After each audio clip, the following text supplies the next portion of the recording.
In the tiny town of Ellsworth, Kansas population just under 3,000, most people knew each other by first name, and gossip traveled faster than the morning freight train. Life moved slow here, quiet, predictable, the kind of place where people didn't lock their doors. And the biggest drama was whether the high school football team would finally win a game this year. At the edge of town, on a dirt road flanked by wheat fields, stood a crooked old sign. Denton Repairs, we fix everything. The letters were faded, the paint chipped. The shop looked like it had been slapped together by a blind carpenter with one good hand. But inside was a different story. Behind the dusty garage doors, past the rows of hanging tools and rusted engine parts, was a man everyone simply called Hal. Hal Denton was in his late 50s, grizzled and sharp-eyed, with oil permanently etched into the creases of his hands. He wore the same denim overalls every day, patched in 3 places, and his cap always sat crooked on his head. He didn't talk much, never had visitors, and never went to church on Sundays, which, in Ellsworth, was suspicious enough to make people wonder. Still, folks came to him when their farm equipment stopped working, or when their radios fried during a thunderstorm. He could fix anything, and he did quietly, precisely, without asking questions. But what most of Ellsworth didn't know was that Hal never should have been there. Years ago, he'd worked for the government, somewhere cold and underground. Somewhere without names. Only codes. He never told anyone, not even his late wife, May. She died of cancer 10 years ago, and after that, Hal had sunk into himself. Most assumed it was grief. But the truth was more complicated. One Friday night in mid-September, just as the sun dipped below the Golden Plains, 2 local teenagers were flying a high-end racing drone near Hal's property. They were trying to film a trick loop for a YouTube stunt, but a gust of wind sent the drone spiraling out of control. It clipped a power line, spun into a nosedive, and crashed through the open rafters of Hal's garage. The boys, startled, jogged up the gravel road to retrieve it. They expected yelling, maybe a shotgun. But when they peeked inside, Hal was standing still frozen, staring at the broken drone like he'd just seen a ghost. Then, without a word, he walked over and picked up a jagged piece of the drone's inner core, one no civilian drone should have had. His eyes narrowed. The boys asked if they could have it back. Hal waved them off. You get your drone. This part's mine. They left, laughing awkwardly, and didn't think much of it. But Hal knew exactly what he was holding. It was a military-grade stabilizer node, a component used in top-secret stealth. Drones, small enough to be missed on impact, but precise enough to control a weaponized machine mid-flight. And this one hadn't just fallen from a base. It had been deployed, tested, maybe even used. He walked to the back of the shop and pulled down a locked crate labeled farm equipment. Do not open. Inside were blueprints, prototypes, pieces of tech no one had seen in 30 years. He hadn't touched them in over a decade. Swore he never would again. But now the war he'd tried to escape had come back right to his garage. Hal slowly sank into his chair, the stabilizer still in his hand, turning it over in the pale light. It wasn't fear on his face. It was something colder, calculating. They're getting sloppy, he muttered to no one. Outside, the wind rustled the corn. The boys were already halfway back to town, and far, far away in a quiet government building in Virginia, a red light blinked on a forgotten file marked Project Echohawk, status, terminated. But Harold Denton wasn't terminated, was just getting started. Asterisk by Monday morning, the story of the crashed drone had already circled through Ellsworth twice. At the diner, over lukewarm coffee and fried eggs, people chuckled about how Old Man Benton nearly got knocked out by a flying toy. But one of the teens let slip something odd, that Hal had kept a piece of the drone and told them to forget. They'd ever seen it, That caught the attention of someone listening quietly in the corner. Retired Air Force Colonel Jack Kessler had moved to Ellsworth last spring to escape Washington noise. He didn't expect to stumble on whispers of classified tech within 6 months. Jack had been trained to detect red flags. This one was waving. Like a siren dot, he stopped by Hal's shop that afternoon, pretending his backup generator was shorting out. Hal welcomed him in, no warmer than usual. They made small talk weather, fuel prices, irrigation pumps. Then Hal motioned to the workbench. Jack followed and stopped. Under a partially draped canvas, something sleek and angular poked out. At first, it looked like a piece of farm equipment, maybe a repurposed antenna or drone stabilizer. But Jack had worked with defense satellites. What he saw didn't belong in Kansas. Hal noticed his gaze. "Junk," he said quickly. "Scraps from an old project." Jack nodded. "Of course." He stayed silent a few beats too long, then quietly left without getting his generator checked. That night, in the dim glow of his basement office, Jack made a phone call to a number he hadn't dialed in years. "I need a level 4 recon," he said. "Name?" the voice asked. "Harold Denton." The line went quiet. Then, "Did you say Denton?" Within 24 hours, 3 agencies flagged the name. One analyst from the Defense Intelligence Agency actually spilled his coffee. "He's not dead?" "He vanished in 91, someone else replied. "They said he walked off base and never came back.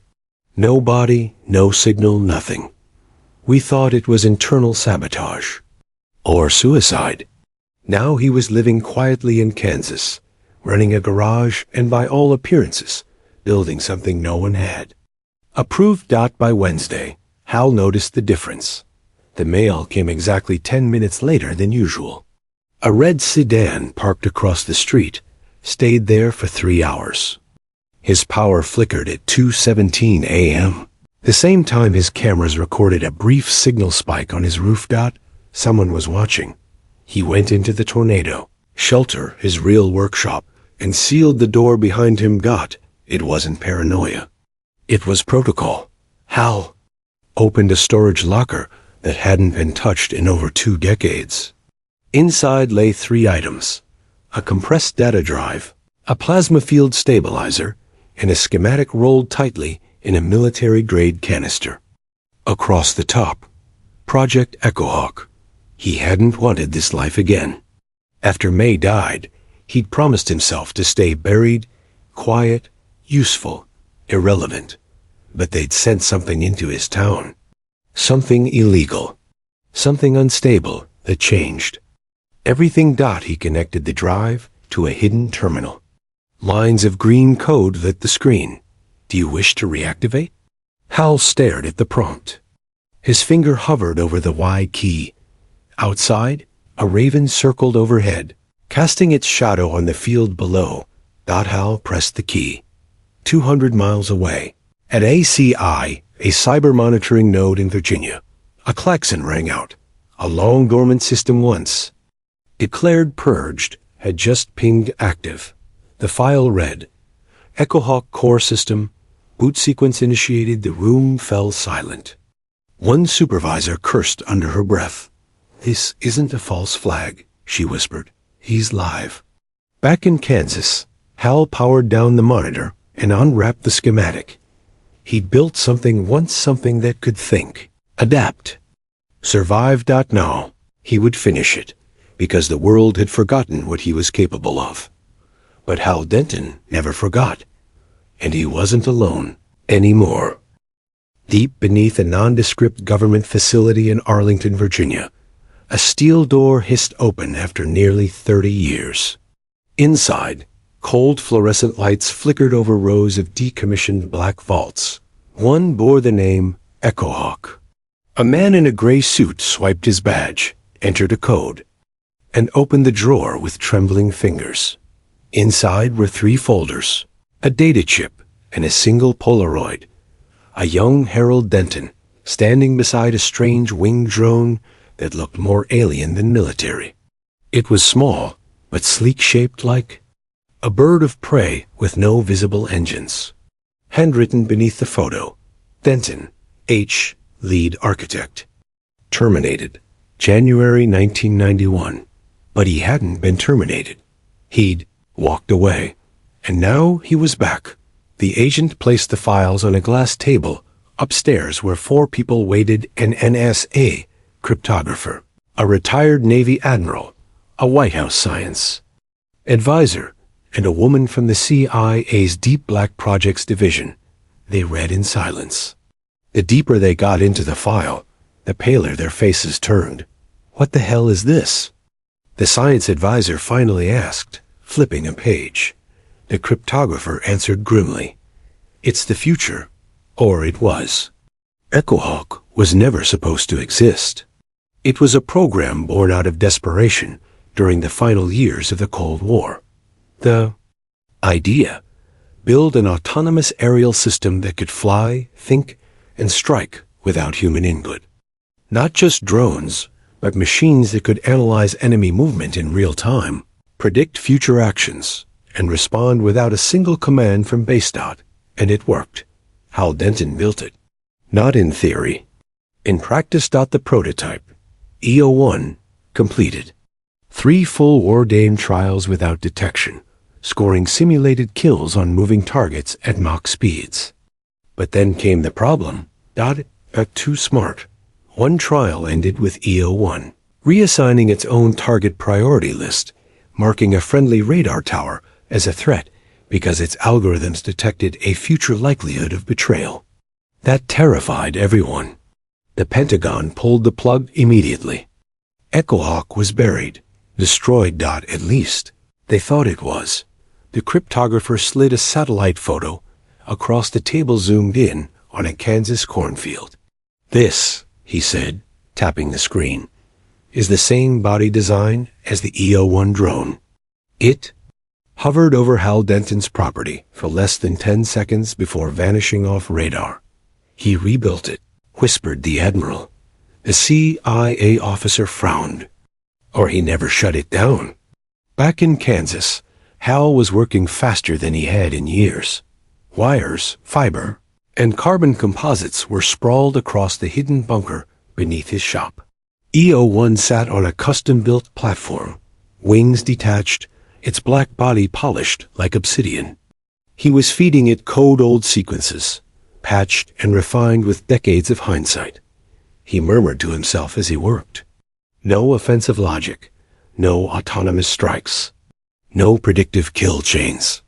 Every line of code was designed to control a sane power that had once scared generals into sealing the vault.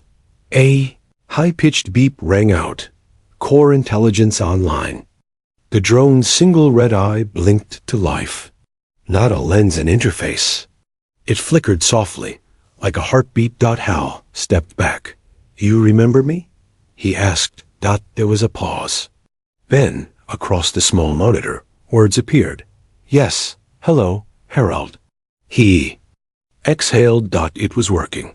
This time, he wouldn't make the same mistake. This time, EchoHawk would serve, not dominate.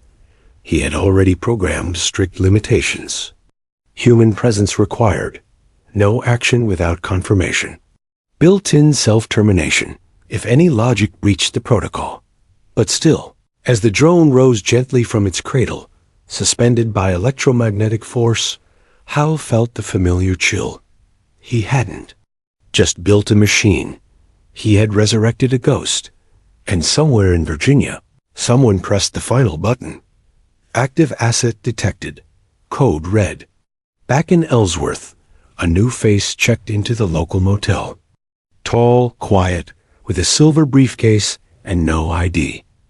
He asked for the room with a view of the repair shop.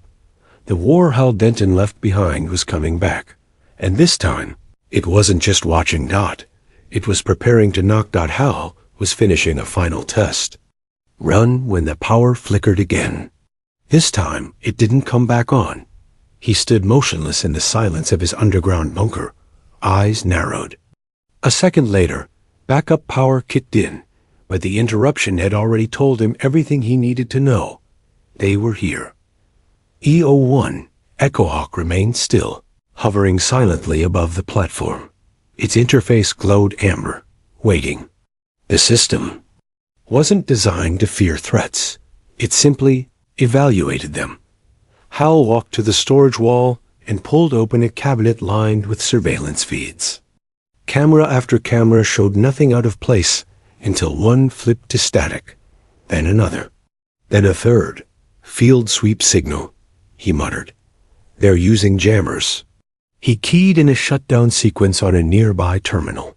E01 lowered gently to the ground and powered down, seamless as falling ash.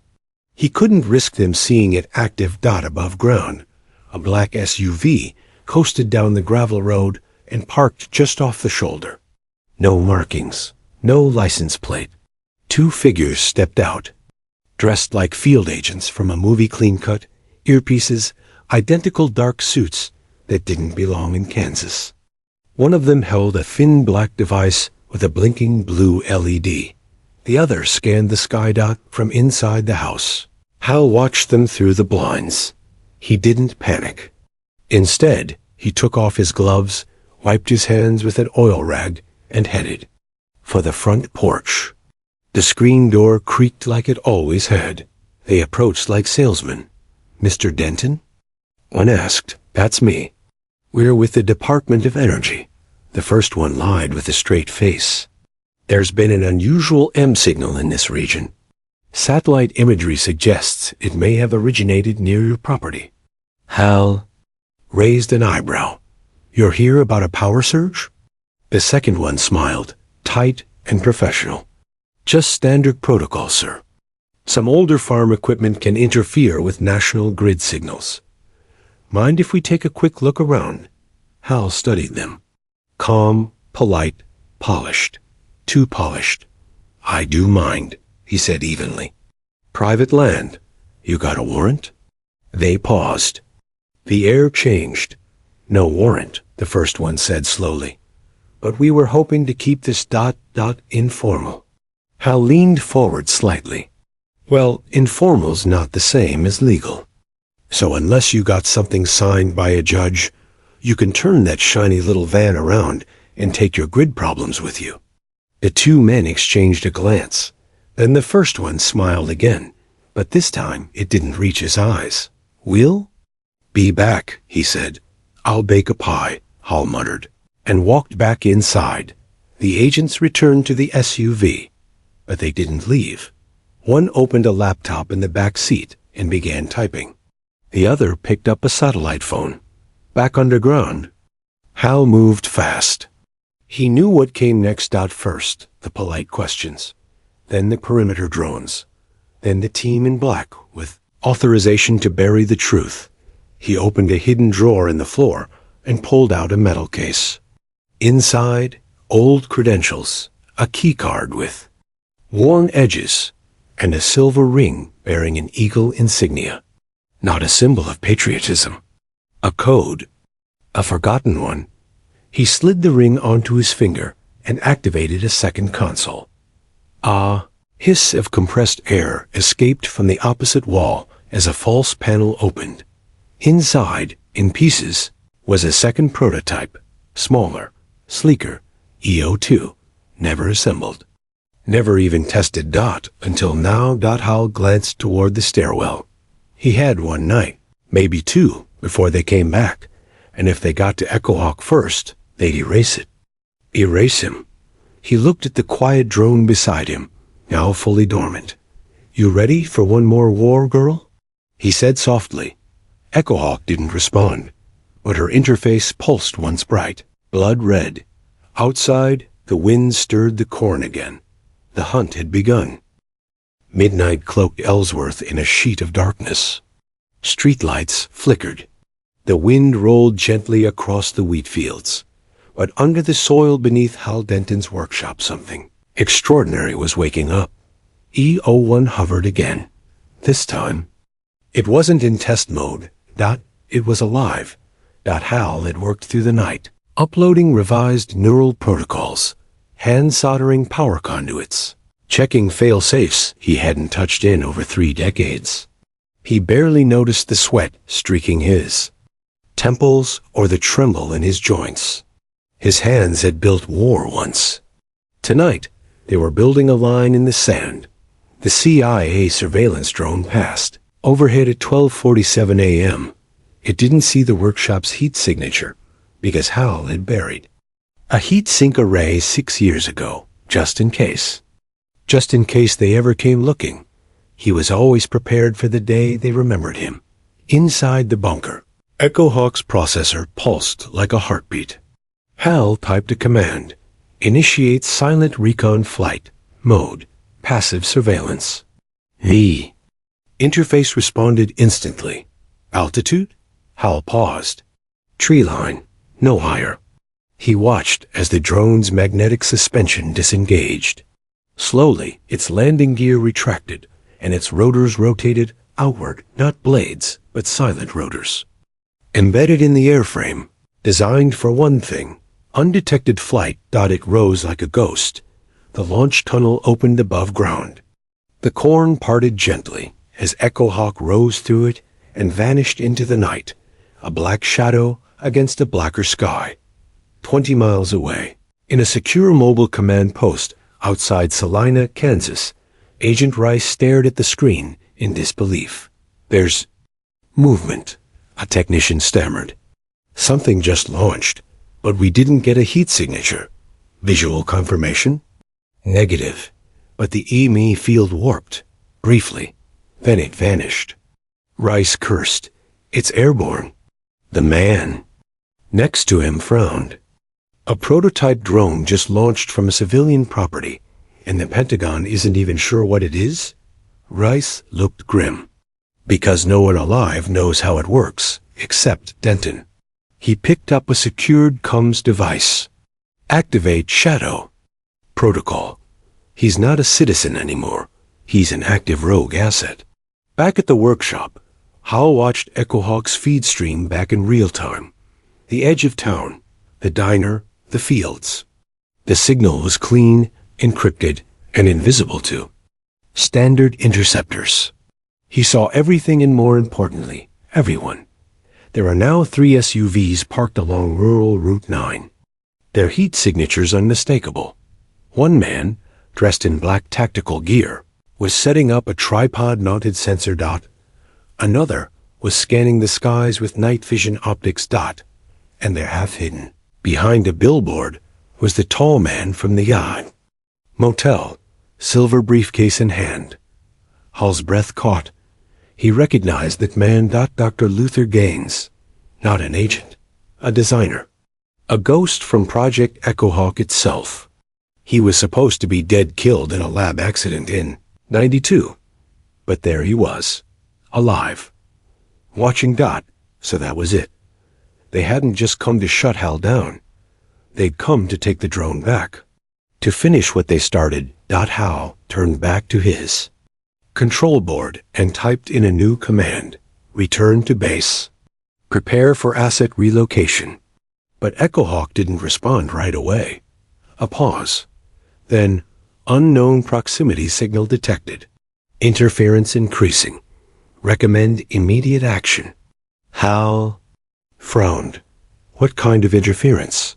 He checked the live feed. One of the SUVs was extending a high-frequency antenna into the sky. A jamming signal, experimental, high pulse. Hal's chest tightened. If they disrupted Echo Hawk's stabilizers mid-air, she could crash or worse, be captured. Override stealth, he whispered. Go full evasive. Bring her home. The drone pulsed in acknowledgement and shot eastward fast, low, almost hugging the terrain. She was no longer hiding. She was running. At the command post. Alarm screamed. Object accelerating. It just broke the M-net. Rice slammed his fist on the table. He knows we're here. They're bringing it in. Move the teams now. No more waiting. Outside, black helicopters began lifting off in formation. And underground, Hal prepared. For war the only way he knew how. Not with guns, not with soldiers. but with machines no one could understand. Except him. The first battle wasn't going to be fought. It was already flying. Asterisk Echohawk screamed through the night sky, flying. Barely 50 feet above the tree canopy, moving so fast she barely disturbed the leaves. Her composite shell shimmered, bending light, partially visible only in infrared. To radar, she was a ghost. To humans, she was history reborn, but her signal was weakening. Inside the bunker, Hal clenched his fists. Come on, girl. Stay low. Stay fast. On the screen, interference blurred parts of the video feed. Data dropped in spikes. He knew what they were doing: disruptor pulses, wave scatter jamming, all experimental. They weren't trying to destroy her. They were trying to force her down alive. Don't let them hurt you, Hal whispered. You're smarter than that. The drone's onboard AI recalculated course. It zigzagged, bypassed a roadblock, where military trucks had just rolled in, then dipped suddenly through a dry riverbed. A missile warning alarm blinked red. Missile lock. 3.2 kilometers. Hal's blood ran cold. No, they wouldn't. They would. On the outskirts of Ellsworth, 2 unmarked black helicopters hovered in a slow V formation. On board, a special operations team watched their digital readouts, waiting for the bird to breach the kill zone. A man in a gray jacket, Luther Gaines, stood between them, gripping a headset. Capture only, he said coldly. You damage her neural core, it's over. The pilot glanced back. Sir, we've got missile authorization. I said no, Gaines snapped. She's the last one. But one of the helicopters broke formation. The missile fired anyway. Inside the bunker, Hal watched a streak of light tear across the screen. Evade, he shouted. Echohawk reacted instantly. Her wing flaps angled, her body twisted mid-flight, and she plummeted toward a cornfield straight down.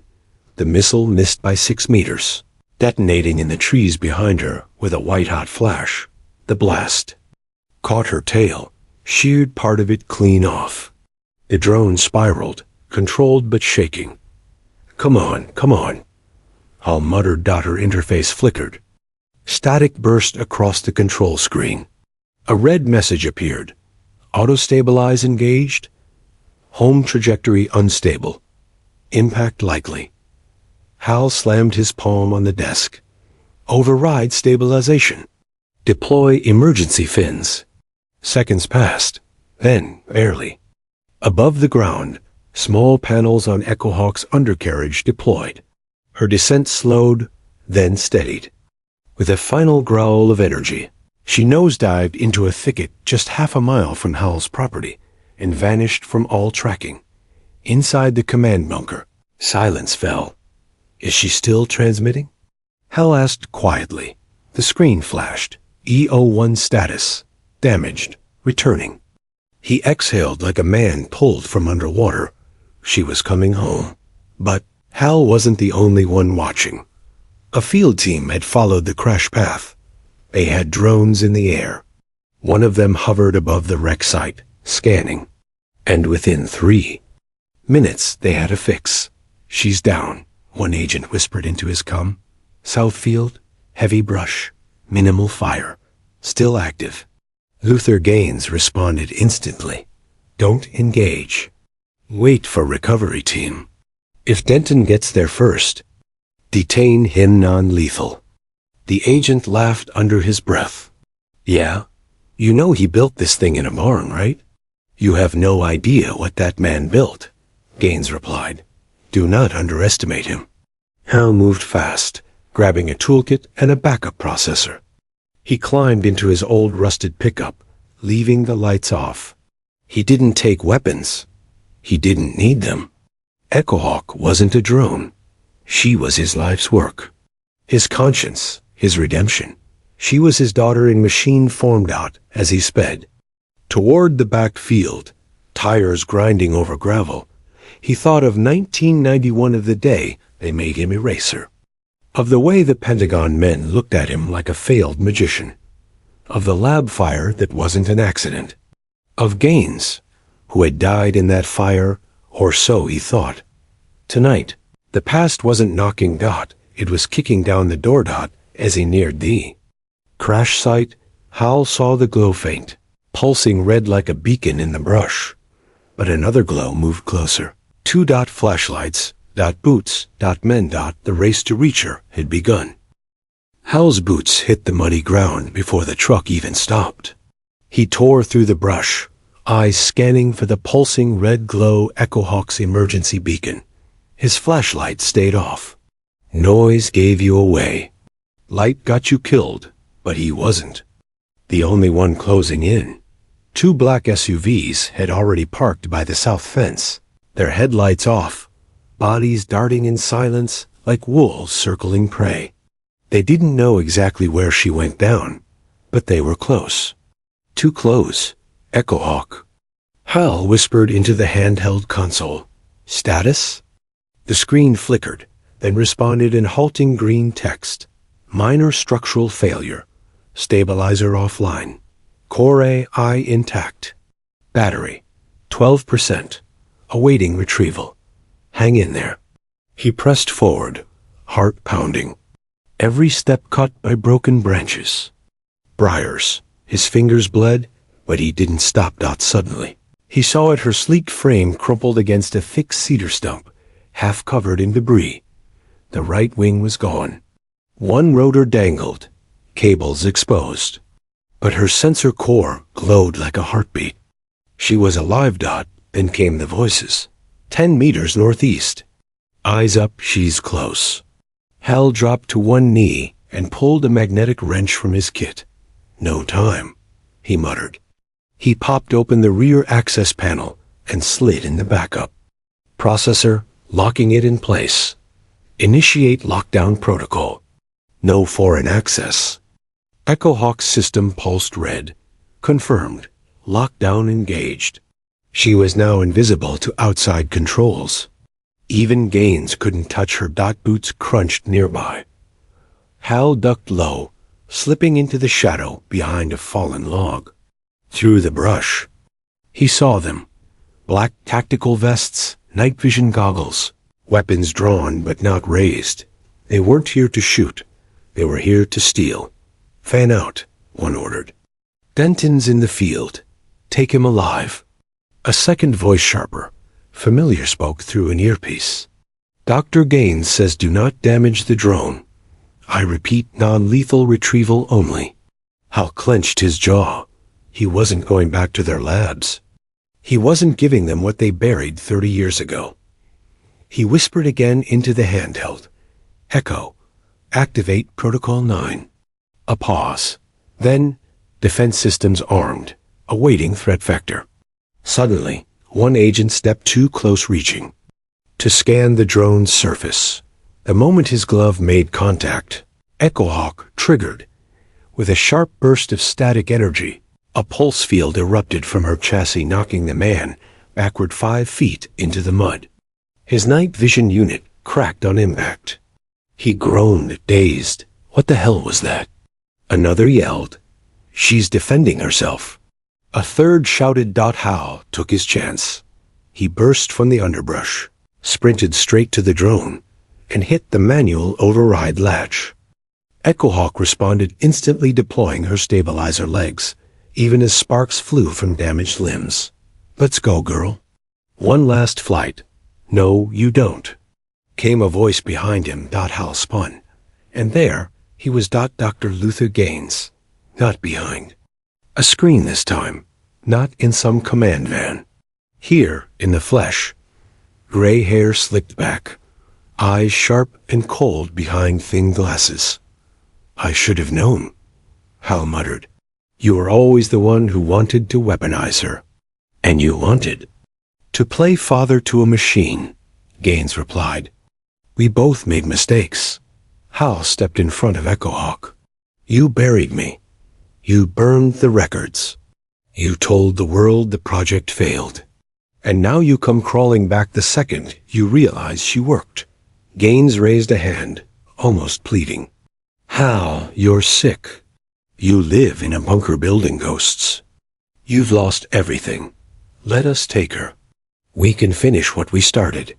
I already finished it, Hal said with one last command. He triggered Echo Hawk's lift system.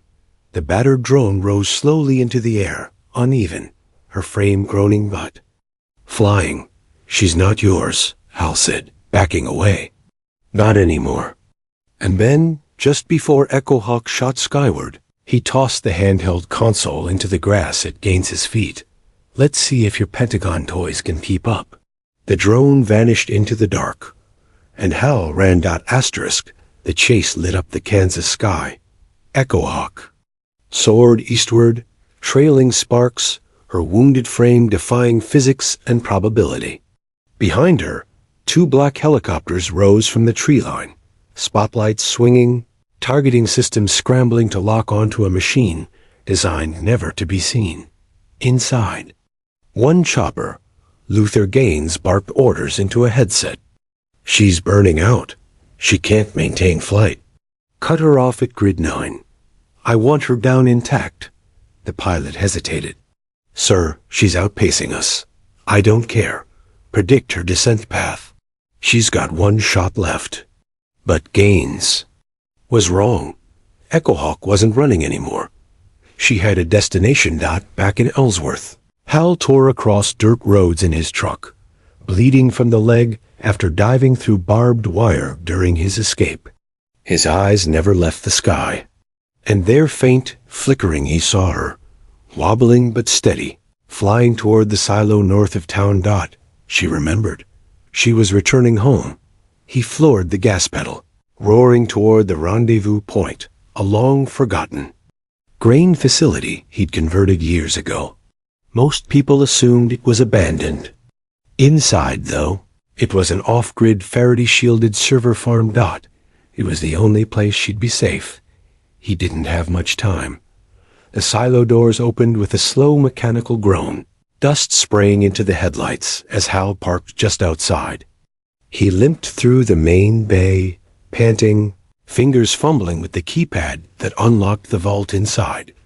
He had one objective left: save her mind, even if they took the body. Even if they found him, he could preserve the Echo Core. 10 minutes later, she descended from the sky, landing like a wounded bird in the open field beyond the silo. Her hull was cracked, scorched, barely holding.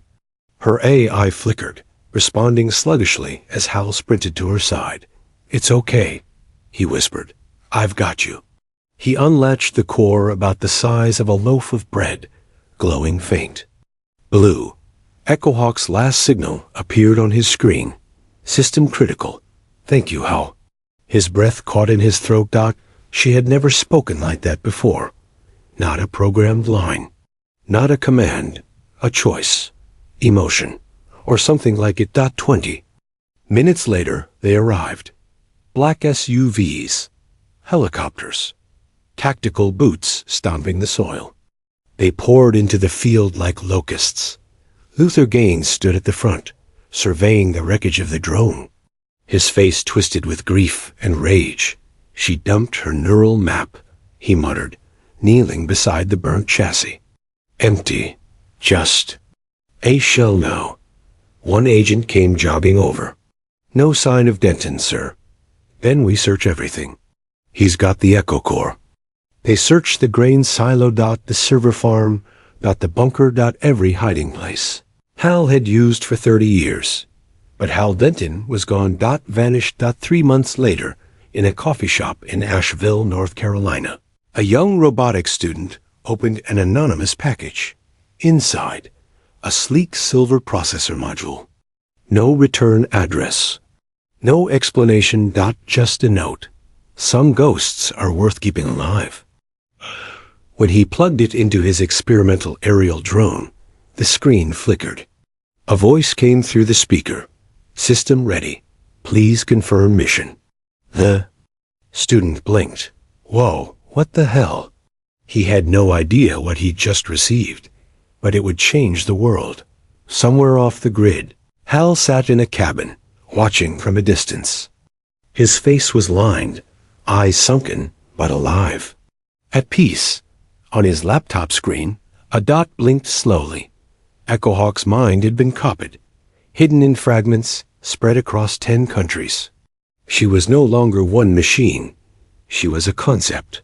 An idea? A spark passed on. They'd come looking again someday. For the tech. For the secrets. But they'd never understand. He hadn't built a weapon. He built conscience into code, and the world wasn't ready for it.